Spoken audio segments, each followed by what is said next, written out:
এই সমাজখনৰ ভিতৰত এই সমাজখনৰ ভিতৰত যিটো আমাৰ গগৈয়ে আমাৰ এই সমাজখনৰ ভিতৰত পাইছিল চাকৰি কালত এই সমাজটো হয়তো তেওঁ নাপাব। এই অৱস্থাটো তেখেতৰে নহয়, আমাৰ সকলোৰে এদিন আমি এই চাকৰিৰ পৰা অৱসৰ ল'ব লাগিব, সকলোৱে যাব লাগিব।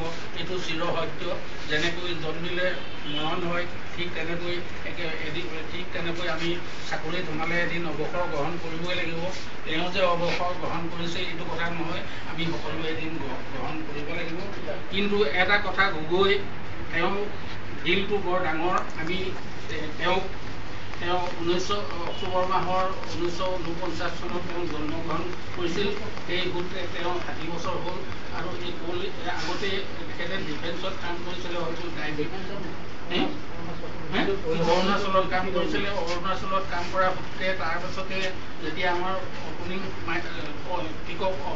পৰ্যায় হ'ল, তেতিয়া আমাৰ বিভিন্ন ড্ৰাইভাৰ, বিভিন্ন অপাৰেটৰ দৰকাৰ হোৱাত তেখেতে 1981 চনত কোল ইণ্ডিয়াত জইন কৰে।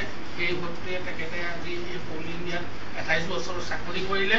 28 বছৰ চাকৰি কৰিলে যদিও তেওঁক আমি এই চেলছ ডিপাৰ্টমেণ্টত বেছিদিন পোৱা নাই।